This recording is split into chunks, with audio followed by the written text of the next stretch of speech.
By third year, Clara and Daniel had become one of the most recognized couples in their department. Students admired them openly. Some girls envied Clara because Daniel had changed completely. He dressed better now, spoke more confidently, and no longer looked like the struggling boy who once sat quietly at the back of lecture halls. Lecturers praised Daniel often now. Excellent improvement. Very impressive work. Each compliment filled Clara with pride. She truly believed she helped change his life. What she did not realize was that Daniel loved the success more than he appreciated the person behind it. One afternoon, Clara sat beneath a tree outside the faculty building, waiting for Daniel. She looked exhausted. Dark circles rested beneath her eyes. Jessica arrived carrying drinks and immediately frowned. "You look terrible." Clara laughed weakly. "I'm fine." Jessica shook her head slowly. "No, you're drained." Before Clara could respond, Daniel arrived smiling brightly. "There's my favorite genius." He kissed Clara lightly on the forehead before sitting beside her comfortably. Then he grabbed Clara's unopened drink casually and started drinking from it. Jessica watched silently. "So," Daniel asked calmly, "did you finish the assignment?" Clara nodded tiredly. "Yes." "Mine too?" "Yes." Jessica's expression changed instantly. "You did his assignment too?" Jessica asked sharply. Daniel laughed carelessly. "She volunteered." Jessica looked directly at Clara. "Did you?" Clara hesitated briefly. "Well," Daniel interrupted quickly. "She insisted, actually." Jessica became quiet immediately, but the disappointment on her face remained obvious. Weeks later, Clara traveled home after her father became seriously ill again. The hospital smelled heavily of medicine and exhaustion. Seeing her father weak on the hospital bed broke her heart completely. Her mother looked thinner too. Tired, worried, broken. "We're managing," her mother kept saying softly, but Clara could see the truth clearly. They were struggling badly. That night, Clara checked her account balance alone in the hospital corridor. Almost nothing remained. Most of her money had disappeared gradually over time. Hospital bills, transportation, school expenses, and Daniel, especially Daniel. For the first time, fear settled deeply inside her chest. Later that evening, Daniel called. "How's your dad?" "He's stable now." "That's good." For a moment, silence followed. Then Daniel cleared his throat awkwardly. "My exam registration problem is getting serious." Clara closed her eyes slowly. "What happened now?" "The portal closed before I completed payment." Clara explained she barely had money left. Immediately, Daniel became quiet. His voice changed slightly, colder, more distant. "I'll figure something out." After the call ended, Clara sat silently, feeling guilty. Even while struggling herself, she still felt responsible for saving him. The next morning, she borrowed money from Jessica. "You borrowed money for Daniel again?" Jessica asked in disbelief. "He needed it urgently. This relationship is becoming unhealthy." "That's not true." Jessica sighed heavily. "Clara, you are carrying a grown man on your head. He's trying." "No," Jessica replied quietly. "He's using you." Those words hit Clara painfully. When Clara returned to school, Daniel welcomed her warmly outside her hostel. "I missed you." He hugged her tightly. "You saved me again." Those words softened every doubt inside Clara immediately, because Daniel always knew exactly what to say whenever she started questioning things. Always. As semesters passed, Daniel slowly changed. At first, the changes were small. He became more social, more stylish, more confident around girls. One girl appeared around him constantly now, Vanessa. Vanessa was rich, bold, glamorous, and attention followed her everywhere she went. Clara first noticed Vanessa seriously during a departmental meeting. Vanessa sat beside Daniel almost the entire time, laughing loudly at his jokes. Daniel looked different around her, more energetic, more eager to impress. That night, Clara mentioned it carefully. "You and Vanessa seem close." Daniel laughed lightly. "She's just friendly." Still, something uncomfortable settled inside Clara's chest. Weeks later, Clara accidentally saw a message on Daniel's phone. "Miss you already." Her heart skipped painfully. That night, she finally asked him directly, "Are you and Vanessa just friends?" Daniel sighed dramatically. "You don't trust me now?" "I'm only asking. You're overthinking this." "You're making me feel stupid," Clara whispered quietly. Daniel softened his voice immediately. "I've never given you a reason to doubt me." Then he hugged her gently, and once again, Clara apologized instead, but deep inside, something had already cracked. Final year arrived quickly. Projects, research work, career pressure. Everybody became obsessed with life after graduation. Daniel especially. "I'm tired of struggling," he admitted one evening, while scrolling through luxury lifestyles online. "I want a better life." Clara smiled softly. "We'll work hard for it." But Daniel barely responded. Project season became overwhelming. Clara handled her own work while constantly helping Daniel too.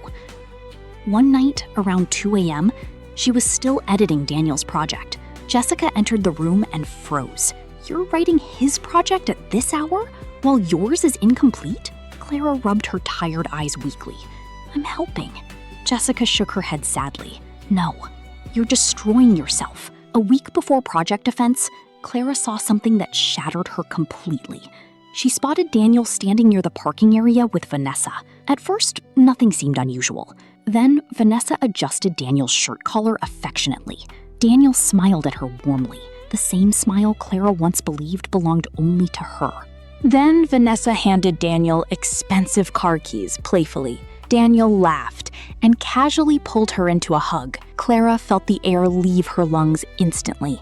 Her hands trembled violently. For several seconds, she could not move, could not breathe properly. Suddenly, Daniel looked up and saw Clara standing there. His face changed immediately. "Clara!" But Clara turned away before he could finish. As she walked away trembling, one painful truth echoed loudly inside her heart. For the first time since loving Daniel, she was no longer sure she was enough for him anymore. Seeing Daniel hug Vanessa near the parking lot stayed in Clara's mind for days. She tried convincing herself it meant nothing. She tried focusing on project work. She tried believing Daniel's explanations. But every time she closed her eyes, she saw the same image. Daniel smiling at Vanessa. Not politely, not casually, but warmly. That evening, Daniel appeared outside her hostel. The moment he saw her expression, he knew something was wrong. "Why did you leave like that earlier?" Clara folded her arms. "You tell me." Daniel sighed heavily. "So this is about Vanessa? Shouldn't it be?" "She hugged me, Clara. You hugged her back." "You're overthinking this." Clara stared at him quietly. "Am I?" "Yes." Daniel stepped closer. "You know you're the only person I love." Those words weakened her instantly. For a moment, Clara questioned herself. Maybe she was being insecure. Maybe she was overreacting. Maybe Jessica's warnings had affected her judgment. Daniel noticed her hesitation immediately. And just like always, he softened his voice. "I would never disrespect you." Then he pulled her into a hug. And once again, the argument ended. Project Defense Week arrived quickly. Students were exhausted. Everybody looked stressed.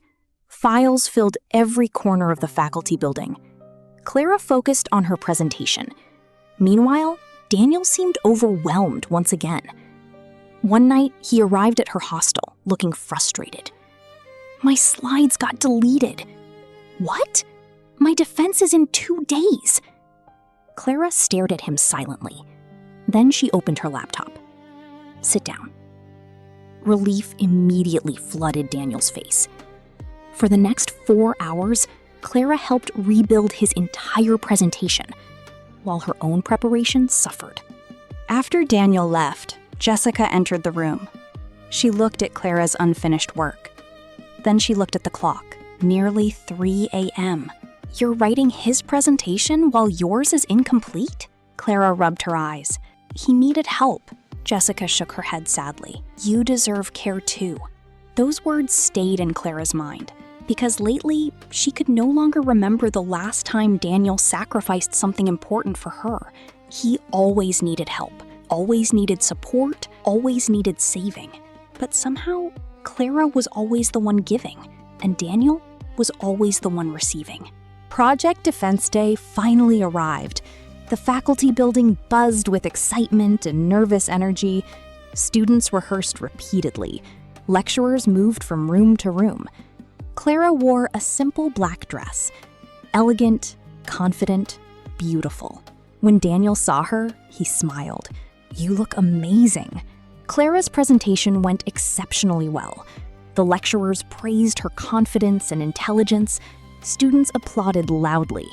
Daniel's defense also went smoothly, mostly because Clara had practically rebuilt it herself. Afterward, Daniel hugged her tightly. "We did it." Clara smiled. "Yes, we." Graduation preparations began immediately afterward. Students took photographs everywhere. Families started making plans. Everyone discussed life after school, jobs, NYSC, business opportunities. For the first time in years, Clara felt hopeful. Maybe things would finally become easier. But Daniel seemed different. He spent more time around Vanessa now. Much more time. Sometimes Clara saw them laughing privately. Other times, Daniel disappeared for hours without explanation. Each time she questioned him, the same arguments followed. "She's just a friend. You're imagining things. You're being paranoid." One afternoon, Clara sat alone in a cafe reviewing graduation documents. At a nearby table, two girls were gossiping loudly. "At least Vanessa finally got him," the other girl laughed. "I'm not surprised. Daniel was always gonna choose Vanessa. Why? She's rich." Both girls laughed casually. Everybody knows Clara helped him through school. She practically sponsored him. The words hit Clara like a punch. Support system. Not girlfriend. Support system? Clara froze immediately. Her heart skipped painfully. That night, Clara confronted Daniel properly. "No games tonight." Daniel sighed. "What now? Tell me the truth about Vanessa. She's my friend. Look at me and say that honestly." For the first time, Daniel looked irritated. "You barely spend time with me anymore. I've been busy. You ignore my calls. I've been busy. You hide things from me." Daniel shook his head. "You're becoming dramatic." The words hurt immediately. Clara felt tears gathering. "I supported you through everything." "I know." "No, I don't think you do." The silence that followed felt unbearable. Then Daniel finally spoke. "Maybe people change, Clara." Her heart dropped instantly. "What does that mean?" Daniel looked away. For the first time since they started dating, Daniel was no longer fighting to keep her. And Clara felt it. Deeply. Painfully. The boy who once begged for her help now seemed tired of her presence. Graduation day finally arrived. Families filled the campus proudly. Students celebrated everywhere. Clara's parents attended despite their struggles. Her mother cried proudly while taking photographs. Her father smiled warmly. "You've made us proud." For a moment, Clara felt genuinely happy. Then she saw Daniel, standing confidently across the graduation grounds, and beside him stood Vanessa. Not behind him, not nearby, beside him, holding his arm comfortably. Daniel saw Clara looking. For one brief moment, guilt crossed his face, then disappeared, and suddenly, Clara understood the painful truth she had been avoiding all along. Daniel no longer needed her.